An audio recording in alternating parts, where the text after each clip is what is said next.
امیر معاویه رضی الله تعالی عنہ د نبی علیہ السلام د وحی کاتب صحابي دی. دغه وخت کې بادشاہ دی. یو اطلاع ورته ملاو شو پلان کې ملک کې یو مسلمان غلام دی، یو کافر ورله په مخ باندې پړق ور کړی دی جیل کې، او هغه دا आवाज کړی دی چې اے معاویه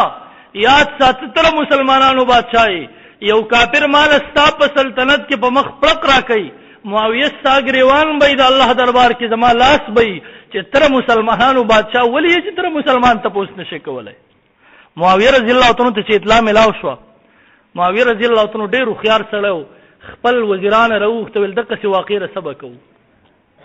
ټول پلانینګ تیار کو، یو کس راوغته دله یو بیگ د اصلي تحفونه ډکول پلان کې ملک لبلاړ شي.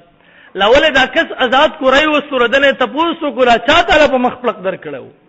دا هغه کس هولیا دا غنوم دا غزه دا هر څه معلوم کا. به خپل یو کس له یو غټ بیگ د تحفونه ډکول ته خصوصي مهم باندې ولېګو. ورته وي تحفه به تقسیمه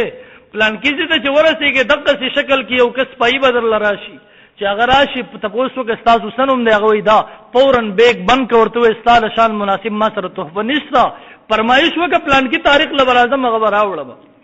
هم دغه څه وشو. هغه په سپایي ورته فرمایش وکړو کافر ول مال یو یمنی صادر چې پاغې د سپینو زرو نقشو نگار شوی دی واپس راغه معاویه رضی الله عنه ویل دا وشو. معاویه رضی الله تعالی د یمن نه صادر راوغتو پاغي باندې کاریګرانو ته حکم وکړ سپینو زرو نقشو نگار هم په وکړو چې کله دام وشو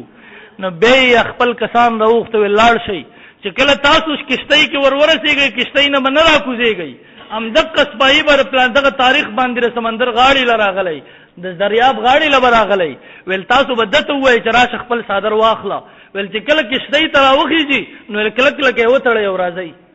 دیو صادر قور کړه د غصبای راغله دریاب غاړي لا چې دیو وخت به اختیار رامن نکله کشتۍ لا خپل صادر پسي مسلمانانو ونی او کلک لکه وتړو روان شو ال تشور شروع شو لیکن دیو تراله حضرت معاویه رضی الله تعالی عنہ مسلمانانو یو لوی لخر راو یو لوی مجلس قائم کو او د مسلمان غلام راوستو آزاد کړو دته وی راشه خپل بدلو اخلا خلکو ته وی تاسو گواشئ چې مال د بدلو واغست اخرت تزره مسلمانانو بادشاہ ما هیڅ پرې نه خودا دته وی راشه خپل بدلو اخلا پړق ورک لیکن خیال کو زیاته ونه کې څومره گزار چې د تعالی درکړه د کومره گزار تور له واپس ورک خپل بدلو انتقام دنیا کې واخلا هغه خپل بدله واغسته به صادر ورکو مسلمانانو ته وی دی واپس ورسوي واپس ورسو هغه سپای ته وی خپل بادشاہ ته پیغام ورسوا چې موږ مسلمانان لا ژوندیو خیال کوره دنیا په یو ګډ کې م یو مسلمان ته یو کافر په بد نظر وګوري دا خو تاسو یو سپای دی که یو بادشاہ زمون په یو مسلمان معمولی ادنا مسلمان ته په بد نظر وګوري هغه ته په غلط نظر وګوري نو ان شاء الله مونږ داغي هم بدلو انتقام غسته شو مونږ مسلمان بزدل قوم نه یو. هغه بادشاہ ته خبر ورسېرو د مسلمانانو روب او دبدبه قائم شو. عرض ملا کوم محترمو چې اسلام کله زړه کوز شو مسلمان صحیح مؤمن او مسلمان جوړ شو نو محترمو بیا به ان شاء الله په مسلمان باندې ظلم نه وي په مسلمان باندې ازمایښونه او تکالیف به وي لیکن دغه ذلت ژوند به نه وي. نو دعا وکړئ الله رب العزت زموږ په ملک صحیح حکمرانان راولي. اللهم ربنا آتنا في الدنيا حسنه